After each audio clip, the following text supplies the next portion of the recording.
कैसा लगता है आपको जब आप देखते हैं कि हजार लोगों की जनता के सामने एक इंसान बड़े कॉन्फिडेंटली एक अच्छे पोस्चर में खड़ा है और उस इंसान की बातों को सारी दुनिया सुन रही है।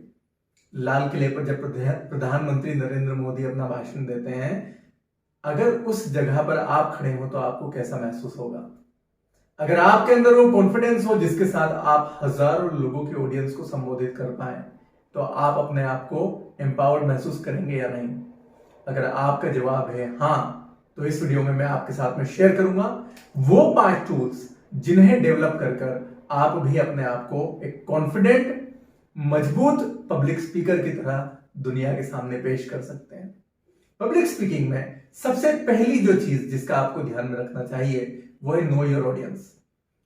एक अच्छा स्पीकर हमेशा ये बात को जानता है कि मेरे श्रोतागण कौन है, वो किस परिवेश से आते हैं, उनके क्या चैलेंजेस है, उन्हें किस सॉल्यूशन की आवश्यकता है, कितने जानकारी उन्हें किसी भी विषय की है और कितनी जानकारी अतिरिक्त देने से उनका नॉलेज बढ़ सकता है, स्किल बढ़ सकती है या एटीट्यूड बढ़ सकता है। हर अच्छा पब्लिक स्पीकर अपना होमवर्क कर ही अपनी ऑडियंस के सामने जाता है। ऐसा करने से वो दुनिया के साथ में कनेक्शन बना पाते हैं। ऐसा करने से वो अपनी ऑडियंस पर एक अच्छा इंपैक्ट छोड़कर आ पाते हैं। आप भी अपनी ऑडियंस को जानकर ही अपनी स्पीच की प्रिपरेशन करें। दूसरा point, work from N outline. कई सारे लोग कहीं से शुरू करते हैं और उस बात को कहीं दूसरी दुनिया में लेकर जाते हैं। उसके बाद फिर जनता बताती है कि अरे भैया वापस आ जाइए, आप तो अभी भारत में ही हैं, पाकिस्तान की बात क्यों कर रहा है। आउटलाइन प्रिपेयर करना आपको इस समस्या से, इस नाकामयाबी से राहत दिलाएगी। आउटलाइन क्या कहती है?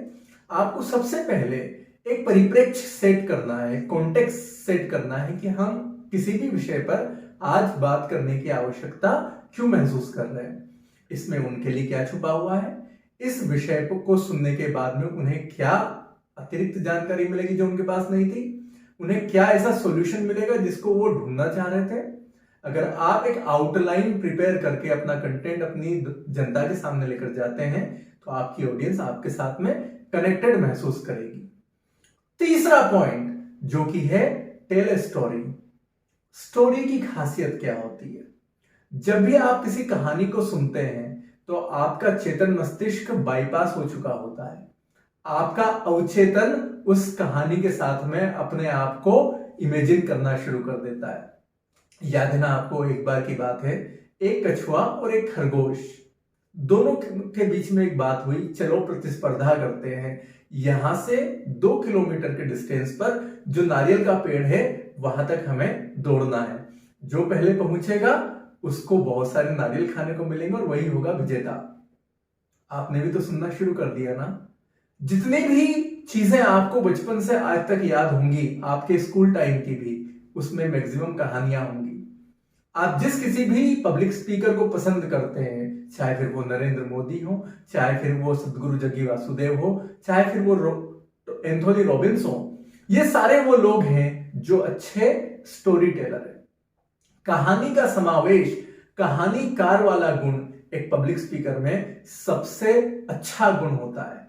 यह आपको जानकारी पढ़ने से बेहतर कर कहानी कहने वाला स्पीकर बना देता है। कहानी सुनाकर आप अपनी स्पीच में एक बेहतर स्टार मार्किंग लेकर आ सकते हैं। चौथी बात जिस बात का आपको ध्यान रखना चाहिए वो है आपकी भाषा। Use an inclusive language. उस भाषा में अपनी जनता के साथ में बात कीजिए जो उन्हें समझ में आती है। अगर आपकी जो ऑडियंस है उसे साधारण स्तर की हिंदी समझ में आती है तो आपको हिंदी में ही बात करना चाहिए। हिंदी के बड़े बड़े जुमले, बड़े बड़े अलंकारों का उपयोग कर आप उन्हें यह तो दिखा सकते हैं कि आपकी हिंदी बेहतर है, लेकिन उन्हें कुछ समझा नहीं सकते, उन्हें सिखा नहीं सकते।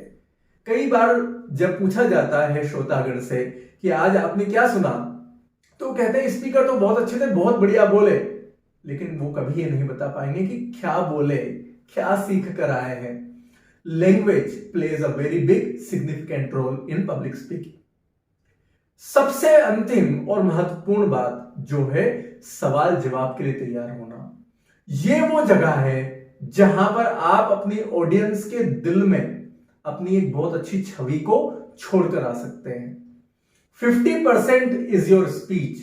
50% आपने जो अपने आप से कह दिया, सुना दिया, समझ लिया, समझा लिया, लेकिन अगला 50% जो परफॉर्मेंस है वो इस Q&A सेशन में आती है। आप पहले से अपनी ऑडियंस के द्वारा पूछे जाने वाले संभावित प्रश्नों के लिए तैयार रहिए। अगर आप पहले से तैयार हैं तो आप उनको जवाब भी दे पाएंगे। उदाहरण के लिए, अगर आप कॉन्फिडेंस नाम के टॉपिक के ऊपर बात कर रहे हैं तो आपको पता है कि आखिरी में एक सवाल ऐसा भी उठ सकता है कि कॉन्फिडेंस और ओवर कॉन्फिडेंस में अंतर क्या है। अगर आपने इस संभावना को पहले से ही महसूस कर लिया तो आपके पास एक खांचा तैयार होगा दिमाग में कि इसका मुझे जवाब क्या देना है। और अगर आपने उन्हें सही जवाब दे दिया जो कि उनके दिल को छू गया तो आप सीधे उनके सामने से उठकर उनके दिल में घर कर जाएंगे और आपकी जनता, आपकी ऑडियंस, आपके श्रोतागण आपको बार बार सुनना पसंद करेंगे। पब्लिक स्पीकिंग एक ऐसी कला है जिसे हर दिन रिफाइन कर practice practice practice and keep practicing आप बेहतर करते चले जाते हैं। इस पर कई सारे कोर्सेज भी हैं जिन्हें अटेंड कर आप अपनी पब्लिक स्पीकिंग को बेहतर कर सकते हैं। अगर आपको मेरा ये कंटेंट पसंद आया है तो इस वीडियो को अभी लाइक कर दीजिए, उन लोगों के साथ में शेयर कर दीजिए जो कि पब्लिक स्पीकिंग करना चाहते हैं, उन्हें मौका मिलता है लेकिन कहीं ना कहीं डर है, कहीं ना कहीं हिच है, जिस कारण से वो अपने आप को किसी भी पब्लिक प्लेटफॉर्म पर एक्सप्रेस नहीं कर पाते हैं। और अधिक इस तरह के जानकारी वाले videos as well as educational videos को सुनने के लिए इस चैनल को अभी सब्सक्राइब कर दीजिए और साथ में बेल वाला बटन प्रेस कर दीजिए ताकि आपको मेरे सारे वीडियोस मिलते रहें। आपसे फिर मिलूंगा अगले वीडियो में, तब तक के लिए नमस्कार।